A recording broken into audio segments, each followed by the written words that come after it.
이 시간에는 좌우로 한번 인사를 나누면 좋겠습니다. 잘 오셨습니다. 한쪽으로 인사하시고요. 네, 또 한쪽으로 은혜 받읍시다. 인사하시겠습니다. 은혜 받읍시다. 네. 네, 오늘도 기쁘고 복된 주일 주심을 참으로 감사를 드립니다. 하나님의 말씀으로 은혜를 나누고자 합니다. 알프스 산의 남쪽 기슭에 있는 어떤 마을에 한 노인이 조용히 살고 있었습니다. 이 노인이 하는 일이 있었는데요. 이 산에서 흐르는 이 계곡의 물에 여러 가지 이 잡동사니가 흘러오기 때문에 이 마을로 들어오는 샘물을 더럽히고 있어서 그것을 깨끗하게 관리하는 역할을 하고 있었습니다. 그래서 마을에서 고용이 되어서 급여를 받으면서 이 일을 감당하고 있었습니다. 이 노인은 아주 충실하게 마을을 다니면서 샘물을 더럽히는 찌꺼기들을 성실하게 제거했습니다. 나뭇잎을 제거하고 나뭇가지를 줍고 이렇게 했습니다. 그래서 날이 갈수록 마을은 깨끗해졌고요. 그래서 어느덧 다른 곳에 이렇게 아름다운 휴양지로서 알려지게 돼서 사람들이 많이 찾아왔습니다. 자, 많은 시간이 흘렀는데요. 어느 날 마을 사람들은 정기총회로 모이게 되었습니다. 그래서 이제 마을의 예산안을 심의하고 있었는데요. 어떤 사람이 한 의견을 냅니다. 샘물을 관리하는 이 노인의 고용비가 나가는 문제에 대해서 반대 의견을 내기 시작합니다. 그럼 이제 말하기를, 아니 도대체 그 노인은 뭐 하는 분입니까? 뭐 때문에 그렇게 쓸데없이 그 노인을 해마다 비용을 들여서 고용을 하고 있습니까?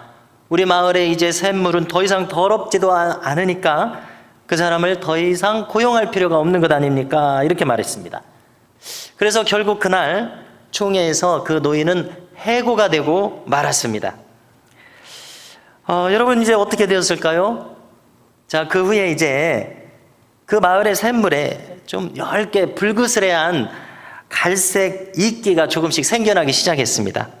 그러더니 물이 이제 점점점 더러워집니다. 또 시간이 지나니까 좀 끈적끈적한 기름 같은 것이 물 위에 둥둥 떠다닙니다. 그리고 이제 물에서 악취가 나기 시작합니다. 그리고 이제 놀랍게도 급기야 그 마을에 이상한 질병까지 생깁니다. 자, 이제 마을 지도자들이 너무나 이제 당황하게 된 것입니다. 그래서 긴급 회의를 소집을 했고요. 회의한 결과 자신들이 지난번에 이 노인을 해고한 것이 잘못된 결정이라는 것을 깨닫게 되었습니다. 그래서 이제 그 노인을 다시 고용하기로 결정을 번복한 겁니다. 자, 그 노인이 일하기 시작했습니다. 어떻게 되었을까요? 몇 주도 지나지 않아서 다시 샘물은 맑은 생수로 변하게 됐습니다. 그래서 그 알프스 산 기슭의 그 마을이 전과 같이 깨끗해져서 다시금 아름다운 휴양지로서 역할을 하고 많은 사람들이 찾았다는 이와 같은 이야기입니다. 여러분, 이 이야기에서 마을이 더러워지고 질병이 생기기까지 사람들은 무엇을 깨닫지 못했습니까? 이 노인의 역할이 마을이 살고 죽는 것을 좌지우지할 만큼 중요한 역할을 하고 있었다는 것을 깨닫지 못했습니다. 노인의 봉사가 참으로 소중했다는 것을 뒤늦게 깨달았던 겁니다. 아주 하찮아 보였던 일이 마을의 운명을 좌지우지했습니다. 귀중한 일이었던 겁니다. 자, 성도 여러분, 교회도 마찬가지입니다. 자, 우리 교회가 세워지고 이제 진행되어 나가기 위해서는 이름 없이 빚도 없이 사람들이 알아주지 않는 곳에서 봉사하는 손길이 많이 있다는 것을 우리는 알아야 됩니다. 성경에서 교회에 대해서 비유한 것들 중에 가장 완벽한 비유는 몸의 비유입니다. 교회는 그리스도를 머리로 하는 몸이라고 성경은 비유하고 있습니다. 여러분, 예수님을 머리로 해서 이 사지백체를 온 교우들께서 저마다의 자신의 자리를 맡아서 사지백체를 이뤄서 몸을 이룬다고 하는 이 사실을 우리는 반드시 기억해야 합니다. 잊으시면 안 됩니다. 자, 이것은 무슨 뜻입니까? 교회를 이루는 한 분 한 분이 누구라 할 것 없이 소중한 분이라는 사실입니다. 자, 우리 몸에 손가락 하나가 없으면 안 되죠? 머리카락 한 올이라도 우리의 몸에 없어서는 안 됩니다. 그렇기 때문에 소중하지 않은 분이 없다는 것을 반드시 아셔야 됩니다. 한 분 한 분들의 존재와 그것이 크건 작건 바쳐지는 봉사와 헌신으로 말미암아 교회가 세워지고 교회가 움직이고 있음을 우리는 알아야 합니다. 그리고 이 크건 작건이라고 말씀을 드렸는데 그 가치가 우리 눈에 보일 때 크거나 작게 보이지 그것이 정말 크게 봉사하는지 작게 봉사하는지는 오직 하나님께서 판단하실 수 있는 일이라는 것을 우리는 영적인 눈으로서 알아봐야 하는 것입니다. 여러분, 오늘 본문은 바울의 서신이죠. 이 고린도전서가 바울의 서신인데 이 서신의 마지막 부분에서 기록된 인사말입니다. 바울은 지금 어디에 있는가 하면은 아시아에 있습니다. 오늘날의 터키죠. 구체적으로는 에베소라는 곳에 있습니다. 에베소라는 곳에서 이제 그리스의 남부 지역에 있는 고린도라는 도시로 편지를 쓰고 있는 겁니다. 자, 고린도가 있는 아가야라고 하는 곳은 그리스의 남부 지방입니다. 그리스의 북부 지방은 마게도냐라고 합니다. 우리가 사는 고장을 호남이라고 하고 윗동네로 가면 충청도라고 하고 더 윗동네로 가면은 경인지방이라고 하듯이 그리스의 남부 지방은 아가야, 북부 지방은 마게도냐입니다. 자, 이 고린도 교회에 지금 바울이 있는 에베소까지 세 사람이 찾아왔습니다. 오늘 성경에 보니까 스데바나와 부드나도와 아가이고, 우리에게 그렇게 익숙한 이름은 아니죠. 찾아왔습니다. 이들이 온 목적은 고린도 교회의 소식을 전하고 또 예루살렘에 기근이 났습니다. 그 예루살렘 기근을 돕기 위한 모금, 성경에는 연보라고 되어 있죠. 이 모금액을 가지고 바울에게 전달해서 가져다 드리도록 이렇게 전달하기 위해서 온 겁니다. 아주 장거리 여행을 애쓰면서 이렇게 왔습니다. 바울은 이제 고린도 교회에 이렇게 편지를 쓰기를 이분들이 애쓰고 수고하는 것을 여러분들은 알아줘야 된다 이렇게 말하고 있습니다. 왜 그런 말을 굳이 하고 있습니까? 고린도 교회는 분쟁이 있는 교회였죠. 그렇기 때문에 정말 교회가 신경 써야 될 것을 신경을 써야 되는데 다른 잡다한 것을 신경 쓰느라고 교회의 역할을 잘 못했습니다. 그렇기 때문에 이 스데바나와 같은 교회의 일꾼들이 섬기는 이 일이 얼마나 교회 안에서 소중한 일인가 하는 것을 상기시키는 것입니다. 이런 분들의 섬김을 여러분들이 알아줘야 된다 이런 얘기입니다. 그건 또 무슨 얘기가 됩니까? 여러분들이 알아줄 뿐만 아니라 여러분들도 이렇게 교회를 섬기는 일을 동참해야 됩니다 하는 권면의 말씀인 겁니다. 여러분 뿐만 아니라 이 인사말 마지막 부분에서는 이 아시아에 있는 교인들이 또 고린도 교회로 안부 인사를 전합니다. 바울이 그렇게 기록하고 있습니다. 특별히 아굴라와 브리스가, 다른 말로는 이제 브리스길라라고 하는데요. 이 두 부부가 고린도 교회를 세울 때에 바울과 동역하는 사람들이었습니다. 그렇기 때문에 전에 섬기던 교회 교인들이 잘 계신가 안부 인사를 대신 전하고 있는 겁니다. 그리고 이제 바울이 고린도 교회를 세운 지 학자들이 연구한 걸 보니까 18개월 정도 됐을 때 에베소로 옮겨왔는데 그때 브리스길라와 아굴라도 함께 이주해 온 것입니다. 고린도에 있을 때 천막 만드는 일을 그들이 업으로 삼았는데요. 바울과 함께 동업하면서 복음을 전하는 일이 있었습니다. 자, 그렇게 해서 반갑게 이렇게 소식을 전하는 것이 오늘 성경입니다. 여러분, 이렇게 오늘 성경의 내용을 보니까 교회는 사람이 없으면 이루어지지가 않습니다. 사람들로서 구성이 되어 있고 또 사람들의 섬김으로써 이루어진다는 것을 우리가 확인하게 됩니다. 자, 그래서 오늘 이 시간에는 어떻게 하면 교회를 어떤 모습으로 섬기는가, 그렇게 어떻게 해서 어떤 섬김으로 교회가 세워지는가 하는 것을 살펴보고 우리도 이미 알고 있는 것이겠지만은 그것을 재확인하고 또 오늘 말씀을 통해서 우리가 교회를 어떻게 섬기는지 배울 수 있기를 바랍니다. 자, 첫 번째로 우리가 함께 살필 것은 따라서 해주시겠습니까? 섬김의 본을 보였습니다. 아굴라와 브리스길라 부부의 이야기입니다. 자, 이분들은 이제 유대인인데요. 이분들의 이름이 라틴어로 되어 있습니다. 남편의 이름이 아킬라. 이것은 이제 라틴어로 독수리라는 뜻이더라고요. 또 브리스길라는 나이가 들었다 이런 뜻인데 나이가 들은 덕망 있는 여성이라는 의미로 이 이름을 사용한 것 같습니다. 자, 이분들은 이제 로마 황제가 칙령을 내려서 로마에 있는 유대인들은 다 나가라 추방령을 내렸습니다. 그래서 먼 이 고린도까지 흘러들어온 겁니다. 그런데 마침 바울과 여기 이 도시에서 만났습니다. 왜 만났냐면은 바울은 조금 전까지는 이제 조금 윗동네에 있는 아테네라는 도시에서 유식한 말로 설교를 하고 전도를 했었거든요. 근데 이 유식한 말로 하면은 칭찬을 받고 전도되는 사람도 많아야 되는데 유식한 말로 했더니 전도가 실패를 했어요. 그래서 몇 사람밖에 예수 믿는 사람이 안 생기고 교회를 못 세웠습니다. 바울이 전도 다닌 데서 교회를 못 세운 도시가 없지 않습니까? 근데 이 아덴이라는 데는 교회를 못 세웠습니다. 자, 그래서 이제 이 고린도로 와서 낙심천만에 있었습니다. 왜 복음을 전하는 일이 안 되었을까? 자, 그런데 브리스길라와 아굴라 부부가 낙심해 있는 이 바울과 함께 천막 짓는 일을 동업하면서 바울에게 많은 용기를 준 겁니다. 그러니까 성도 여러분, 우리가 교회 안에서 서로에게 얼마나 힘이 되는지를 알아야 됩니다. 내가 아무런 힘이 없는 것 같아도 내가 있는 존재 자체로 옆에 있는 지체들에게 큰 힘이 된다는 것을 우리는 잊지 말아야 됩니다. 자, 그런 점에서 우리 좌우를 한 번 더 인사하겠습니다. 옆 사람 보고 이야기하십시오. 집사님 때문에 힘이 납니다. 한쪽 보고 얘기하세요. 네. 또 한쪽 보고 얘기하겠습니다. 권사님 때문에 힘이 납니다.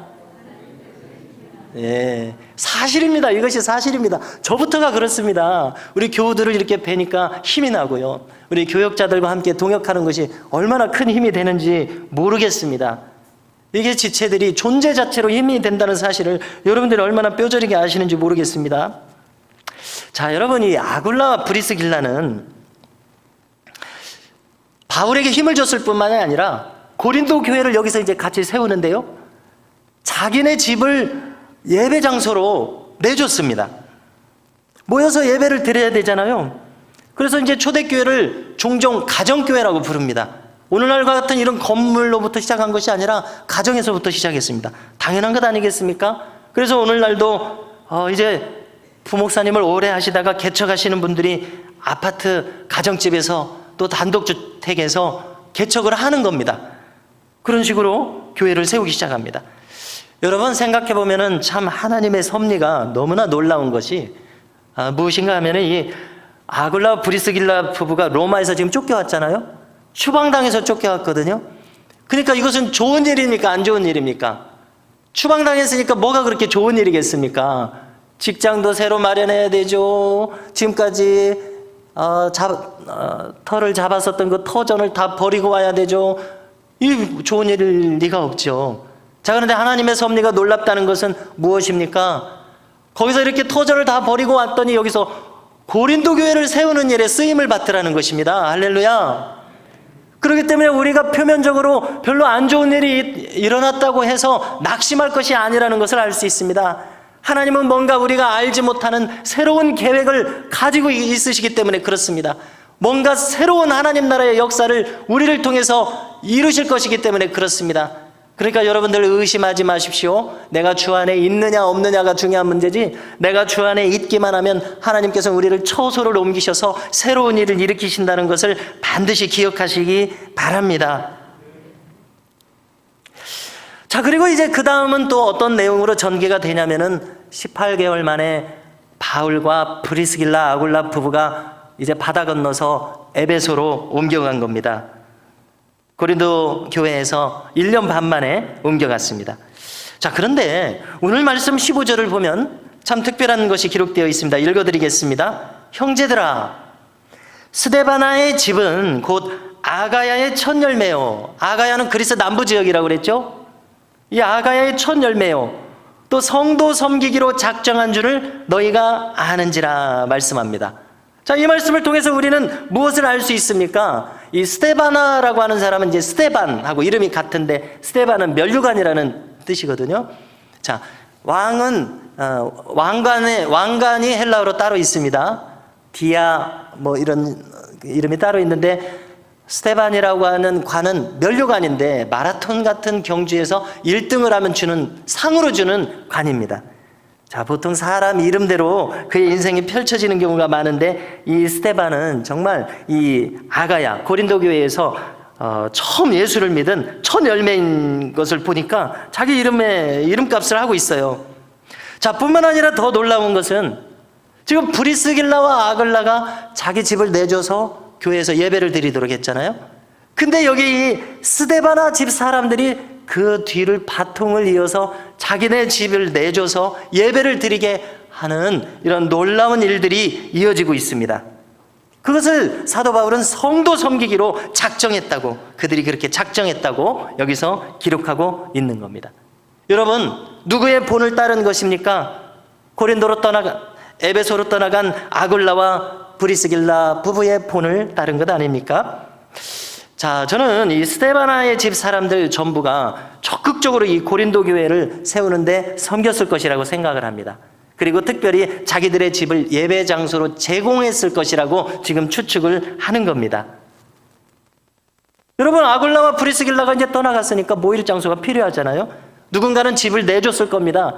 굳이 이 스데바나 집 사람들이 아니라도 말입니다. 그러나 이렇게 언급하는 거 보니까 꼭 이분들이 그렇게 자기의 집을 내줬을 것만 같은 생각이 듭니다. 성도 여러분, 이처럼 우리가 신앙생활 하는 데 있어서 먼저 믿은 분들이 본을 보이고 그 본을 따르는 것이 신앙생활에서 얼마나 중요한 원리인지 모르겠습니다. 아굴라와 브리스길라가 보인 본을 따라서 스데바나의 집 사람들도 그렇게 섬기고 있는 것을 보니까 더욱 그렇습니다. 여러분, 먼저 믿은 분들이 나중에 믿는 분들에게 모범적인 본을 보이는 것은 오늘 성경을 봐서도 대단히 중요한 것을 알 수 있습니다. 가령 예배를 드리는 자세, 헌금을 드리는 자세, 자신과 시간을 드리는 자세, 누구의 본을 보고 따르느냐가 참으로 중요합니다. 한번 처음 믿으실 때를 생각해 보십시오. 여러분들은 돌이켜보니까 누구의 본을 따르고 계셨습니까? 어떤 분들은 부모님의 믿음의 본을 따르는 분이 계셨을 겁니다. 어떤 분은 교회 학교 선생님의 본을 따르는 분이 계셨을 겁니다. 어떤 분은 어떤 집사님, 어떤 권사님, 어떤 장로님, 어떤 목사님의 본을 따르는 분이 계셨을 겁니다. 자, 누구의 본을 따르느냐가 우리의 신앙생활을 좌지우지하는 것을 알 수 있습니다. 마찬가지입니다. 우리도 어느덧 누군가가 우리의 본을 따르고 있다는 놀라운 사실입니다. 아이고, 깜짝 놀랐습니다. 목사님, 제 본을 따르면 안 될 것 같은데 누군가가 제 본을 따른다고 하니까 어떻게 해야 됩니까? 정신을 바짝 차리고 바른 본을 보일 수 있도록 우리 자신의 신앙을 한 단계 업그레이드 할 수 있는 은혜가 우리 가운데 주어질 수 있기를 주님의 이름으로 축원합니다. 성도 여러분, 생각하니까 큰일 아닙니까? 나의 자녀들이 나의 좀 어설픈 신앙의 본을 따른다고 하니까 정신이 번쩍 나지 않습니까? 처음 나오기 시작한 새 가족들이 나의 어설픈 본을 따른다고 생각하니까 겁이 번쩍 나지 않습니까? 그러니까 여기 아굴라와 브리스길라 부부처럼 좋은 본을 보이는 일이 얼마나 중요한지 모르겠습니다. 이렇게 우리는 서로 눈치를 보면서 신앙생활을 해야 됩니다. 목회자는 장로님들, 집사님들 눈치를 보고, 장로님들, 집사님, 좋은 의미에서. 왜 눈치를 봅니까? 좋은 신앙의 분위기를 형성하기 위해서. 그래서 우리 교회가 서로서로 좋은 신앙의 본을 보이는 참으로 하나님의 은혜가 넘치는 교회가 되기를 주님의 이름으로 축원합니다. 두 번째로 따라서 해주시기 바랍니다. 소명을 깨닫고 섬길 것을 작정했습니다. 자, 이것은 스데바나 집 사람들이 결단한 것이라는 이야기입니다. 자, 제가 10년쯤 전에는 일산에 있는 삼위교회에 있었다고 말씀을 드렸었죠. 자, 그 교회는 함해노회라는 또 노예가 있습니다. 함경도하고 황해도를 합친 데인가 봐요. 다 이렇게 피난 내려와서 함해노회라는 노예입니다. 자, 그리고 이 같은 노예의 태릉 쪽에 무궁교회라는 교회가 있었습니다. 그 교회는 이제 장다륜 목사님이라는 분이 10년 전쯤에 이제 제가 지금 말하는 그 시점에 은퇴하시는 시점이었습니다. 그래서 이제 어깨 넘어서 그분의 이름 석자를 제가 알고 있는 와중에 총회 홈페이지가 있어요. 거기 보면 이제 자유 게시판이 있거든요. 근데 이제 이 익숙한 이름 장다륜 목사님이 장문에 글을 올린 거예요. 내가 아는 목사님인데 무슨 글을 올리셨나 하고 쭉 봤더니 자기 신앙 간증을 올리신 거예요. 그래서 자기가 어떻게 신학교를 갔고, 또 신학교 때는 어떻게 신앙생활을 했고, 또 어느 교회를 거쳤고, 어느 교회에서 담임 목회를 하면서 이렇게 저렇게 하고 하면서 거기 지금 제가 기억에 남는 문구가 돌대가리 목사가 되면 안 된다고 그러는 거예요. 교인들의 눈치를 잘 봐서 교인들을 잘 섬겨야지 자기 고집대로 하면은 돌대가리 목사가 된다는 거예요. 아유, 그렇게 마음에 쏙쏙 와닿게 얘기를 하니까 잘 알아듣겠더라고요. 자, 그런데 제가 그 목사님의 신앙 간증을 들으면서 기억에 남는 것은 무엇이냐면은 이 목사님이 이제 처음 신학교를 가면서 은혜를 크게 받아가지고 막 정신없이 전도하는 모습을 기록해 놓으신 거예요. 그래서 이제 대구에서 서울로 올라오는데 기차에서 옆에 앉은 사람한테 막 복음을 전한 이야기, 서울역에 와서 복음을 전하고 버스를 타고 다니면서 복음을 전하고 이렇게 전도의 열정에 사무쳐서 막 보는 사람 낯도 가리지 않고 복음을 전하는 그런 이야기가 적혀 있는 거예요. 그래서 저는 그 이야기를 듣고서 왜 공감을 했냐면 저도 그때 그랬거든요. 저도 정신없이 학교 안에서 길거리에서 복음을 전하고 싶은 마음에 막 사무쳐서 넘치더라고요.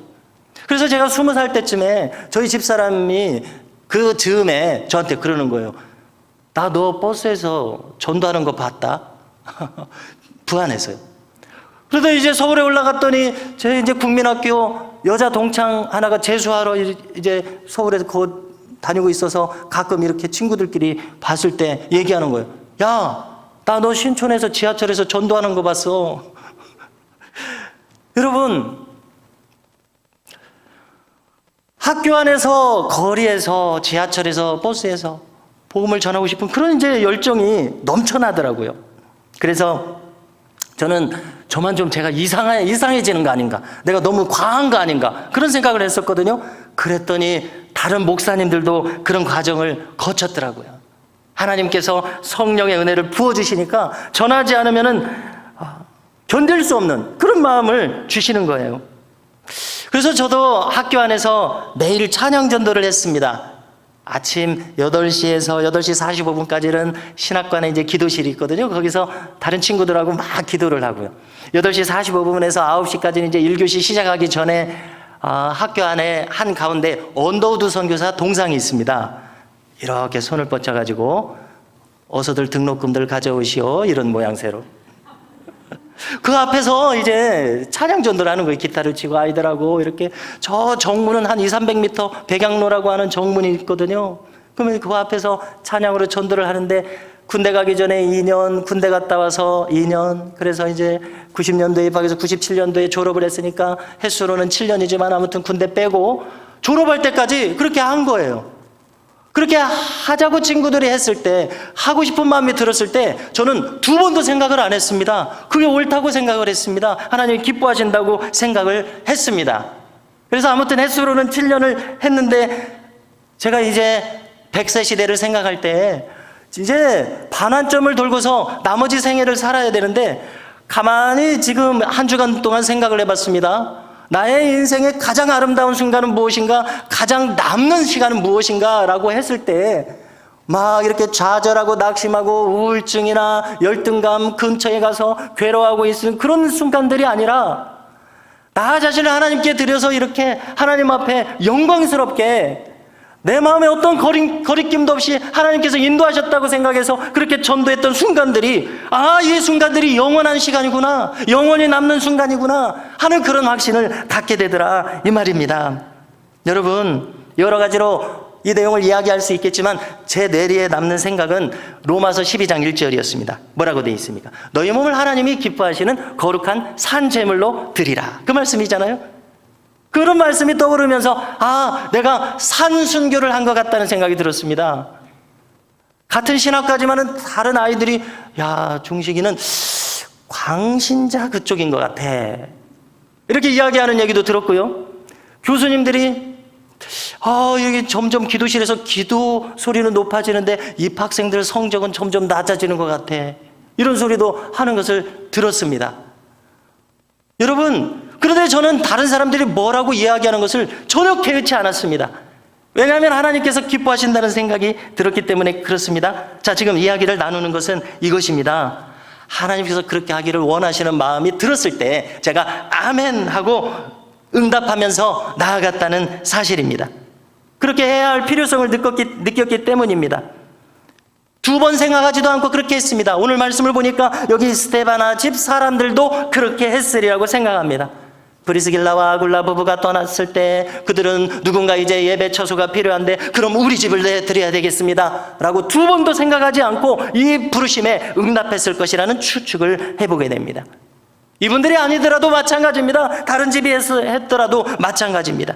그래서 바울은 이야기했습니다. 15절에서 성도 섬기기로 작정한 줄을 너희가 아는지라. 다른 사람도 알 정도였습니다. 애매하게 섬긴 것이 아니었습니다. 하는 것처럼 안 하는 것처럼 이렇게 하지 않았습니다. 대놓고 하는 섬김, 확실한 섬김이었습니다. 여러분, 우리가 지금까지 인생길을 한번 살펴보십시오. 무엇인가 내가 확실하게 했을 때 보람이 있지, 흐지부지하거나 자신감이 없을 때 그 과정이나 결과가 보람이 있던가요? 아무리 생각해봐도 공부하는 일도 그렇습니다. 장사하는 일도 그렇습니다. 심지어 연애하는 일도 그렇습니다. 목숨을 걸고 확실하게 했을 때 그때 나에게 보람이 있는 것을 알 수 있습니다. 그런데 우리가 가진 신앙도 마찬가지라는 것입니다. 하나님의 부르심이 있을 때 확실하게 아멘하고 응답했을 때 우리의 마음에 영원한 보람이 임하게 될 줄로 믿습니다. 그것이 바로 하나님이 주신 은혜입니다. 저는 저를 비롯해서 우리 모든 교우들께서 여기 스데바나 집 사람들처럼 하나님께서 나를 사용하시고자 할 때, 나를 부르실 때 그 소명에 순수하게 응답해서 아멘하고 나아갈 수 있는 은혜가 우리 모든 교우들에게 있기를 주님의 이름으로 축원합니다. 성도 여러분, 여러분들의 헌신이 확실한 것이 되게 하십시오. 그래야 후회가 없습니다. 그래야 보람을 느끼는데 영적인 보람을 느끼게 됩니다. 성도 여러분, 우리의 섬김이 확실한 것이 되게 해야 하지 않겠습니까? 여러분들의 봉헌이 확실한 것이 되어야 하지 않겠습니까? 여러분들의 전도가 확실한 것이 되어야 하지 않겠습니까? 우리의 기도가 확실한 것이 되어야 하지 않겠습니까? 한 번 주어진 인생 시시하게 믿고 끝날 것이 아니라 분명하게 확실하게 믿어서 우리 주님과 확실한 교통을 이루면서 살아가는 은혜가 우리한테 필요하지 않느냐는 겁니다. 할렐루야. 스데바나의 집 사람들처럼 소명을 받았을 때 우리가 아멘하고 나설 수 있기를 바랍니다. 그것은 하나님께 아멘하는 것입니다. 역대하 16장 9절을 보니까 여호와의 눈은 온 땅을 두루 감찰하사 전심으로 자기에게 향하는 자들을 위하여 능력을 베푸시나니. 할렐루야. 어제나 오늘이나 영원토록 동일하신 하나님께서는 오늘도 온 세상을 감찰하시면서 누가 나에게 전심으로 나아가고 있느냐 바라보고 계신 줄로 믿습니다. 그런데 방금 읽은 이 말씀을 보니까 전심으로 나아오는 자들에게 어떻게 하신다고 합니까? 능력을 베푸시나니. 여러분, 우리가 살아가는 데 있어서 하나님께서 주시는 능력으로 살아간다면 더 이상 무엇이 필요하겠습니까? 복잡한 우리의 인생에서 하나님이 우리에게 능력을 주신다니 이거보다 더 소중한 것이 어디 있겠습니까? 이 말씀은 우리의 인생을 이제 확실히 책임져 주신다는 말씀인 줄로 믿습니다. 이 하나님께 우리의 생애를 맡길 수 있기를 주님의 이름으로 축원합니다. 세 번째로 따라서 해주시기 바랍니다. 섬김에 동기와 목적이 있었습니다. 네, 오늘 말씀이 22절인데요. 읽어드리겠습니다. 만일 누구든지 주를 사랑하지 아니하면 저주를 받을지어다. 우리 주여 오시옵소서. 아니, 이런 말씀이 성경에 있어요? 저주를 받을지어다. 성경은 복되고 축복되고 우리를 격려하는 말이 쓰여져 있어야 되는데 주를 사랑하지 않으면 저주를 받을지어다. 마치 협박처럼 느껴지는 이런 말씀이 여기 있는지 처음 본 것 같습니다. 그런데 성도 여러분, 우리는 성경을 읽을 때 성경 전체의 맥락과 부합하게 해석해야 된다는 것을 잊으시면 안 되겠습니다. 이것이 바로 종교개혁자들이 외쳤던 솔라 스크립투라라는 구호입니다. 무슨 뜻이냐면 오직 성경으로. 무슨 뜻이냐면 성경은 성경으로 해석해야 된다, 이것입니다. 여기 한 구절만 보고 아이고 무슨 저주의 말씀을 하고 계시네, 이렇게 하면 안 됩니다. 반어법이라고 하는 것이 있잖아요. 반대로 말하는 것이 있잖아요. 얼마나 안타까우면 너희들이 이렇게 살면 저주를 받는다. 우리가 자식들에게 너 이렇게 공부하다가는 어떻게 하려고 그러냐, 어떻게 하려고 그러냐, 자식들한테 많이 해보셨죠? 여러분, 반어법이라는 것이 있어요. 만일 누구든지 주를 사랑하지 아니하면 저주를 받을지어다. 요즘 말로 팩트 체크라는 말이 있잖아요. 사실을 확인해 주는 것입니다. 이것은 이제 이 서신의 마지막 인사말과 같은 것입니다. 우리 주여 오시옵소서. 헬라어로는 마라나타입니다. 주여 오시옵소서. 마지막 인사말을 하면서 신앙을 두 마디 세 마디로 하면 복잡하잖아요. 그러니까 한 마디로 끝내는 거예요. 한두 마디로. 그래서 주님을 사랑하지 않는 자는 저주를 받는다는 말은 사실이잖아요. 쉽게 말해서 예수님을 믿으면 천국 백성이 되고 믿지 않으면 천국에 가지 못하니까 그 반대는 어디입니까? 지옥 자식이 되는 거 아니겠습니까? 그 간단하게 말하는 그 복음을 복잡하게 말하면 힘드니까. 그래서 사도 바울의 말의 본심은 무엇입니까? 여러분들 마지막 인사말로 여러분들 주님을 사랑하십시오. 그래야 우리의 인생이 복됩니다. 우리가 영생에 속해서 살아갑니다. 그렇지 않은 삶은 저주받은 삶 아닙니까? 협박이나 강요가 아닙니다. 사랑의 호소입니다. 여러분들이 예수를 믿지 않으면 영생을 얻지 못한다. 영원한 운명을 생각하라. 천국이나 지옥이냐 양자택일이다. 어디 속하는 게 좋겠는가? 당연히 천국에 속하는 것이 좋죠. 여러분, 이 유대인 철학자 중에 스피노자라는 사람이 있습니다. 그는 이 윤리학이라는 책을 썼는데요, 라틴어로 에티카라고 하는 이 윤리학이 우리말로도 번역이 되어 있습니다. 혹시 시간 있으면 한번 읽어보십시오. 책이 재밌습니다. 뭐가 재밌냐면은 산수책같이 윤리학을 적어놨어요. 다시 말해서 수학책같이 논리로서 윤리학을 적어놨어요. 쉽게 말해서 사랑이다, 친절이다, 인내다, 이런 사람이 가지는 좋은 성품을 수학 풀듯이 1 더하기 1 더하기 2 이렇게 수학 풀듯이 차근차근 논리로 설명을 해놨어요. 여러분 신기하고 재밌죠? 이야기만 들어도. 자, 그러니까 사람의 성격을 그렇게 수학책 기록하듯이 이것이 기하학적인 철학이라고 부르더라고요. 그래서 이 책을 읽어보니까 논리학 책인데 읽으니까 마음이 따뜻해져요. 사람의 인격 수양에 도움이 되는 것처럼 느껴져요. 자, 그런데 이 책에서 스피노자가 이야기합니다. 하나님에 대해서, 하나님을 믿는 것에 대해서 이야기합니다. 그래서 논리 정연하게 여러 가지 경우의 수를 다 이야기합니다. 그리고 나서는 논리적으로 철저하게 뭐라고 결론을 내리냐면, 그러니까 여러분들이 하나님이 계시다고 믿는 게 여러분들에게 유리하다, 이렇게 결론을 내립니다. 자, 이것을 바꿔서 나누겠습니다. 여러분, 이 세상 사람들이 천국이 있고 지옥이 있고 잘 믿지 않지 않습니까? 안 믿는 사람들은. 자, 그러면 안 믿는 사람들에게 스피노자대로 설명을 한다면 이렇게 되는 겁니다. 천국과 지옥이 있다고 믿었다가 죽어서 없으면 어떻게 합니까? 그냥 없으면 그냥 없는 대로 끝나는 거죠. 자, 그런데 뭐가 문제냐면 천국과 지옥이 없다고 믿었다가 죽었는데 천국과 지옥이 있어요. 그럼 어떻게 되는 거예요? 그러면 큰 낭패잖아요. 이런 얘기입니다. 그러니까 천국과 지옥이 있다고 믿으면, 만약에 없으면 믿자야 본전이고, 천국과 지옥이 없다고 믿었다가 있으면 큰일 나는 거 아닙니까? 이런 논리입니다. 스피노자의 논리가. 그래서 사도 바울이 지금 이야기하는 것이 그것입니다. 하나님을 믿는 믿음이 이처럼 사람의 영원한 운명을 좌우하기 때문에, 그래서 자기가 교회를 섬기고 있고, 스데바나의 집도 교회를 섬겼고, 또 브리스길라와 아굴라도 교회를 섬겼으니 여러분들도 이렇게 섬기는 것이 마땅하지 않느냐는 동기와 목적을 이야기하고 있다는 사실입니다. 성도 여러분, 바울의 이 맺은 말은 이 서신의 맺은 말이자 결론입니다. 최종 인사하기 직전에 하는 말입니다. 성도의 섬김의 목적은 무엇입니까? 무릇 영혼들을 섬기고 돕는 것입니다. 천국 백성으로 살아가도록 돕는 것입니다.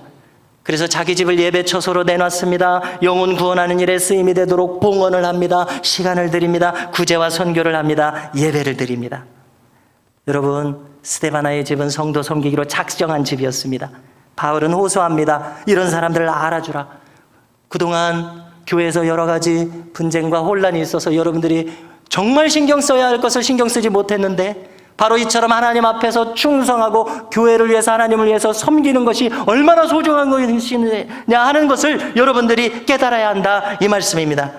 성도 여러분, 우리 모두도 이 스데바나의 집 사람들처럼 성도 섬기기로, 하나님 섬기기로, 교회를 섬기기로, 지체들을 섬기기로 작정하시는 은혜가 우리 모두에게 있기를 주님의 이름으로 축복합니다.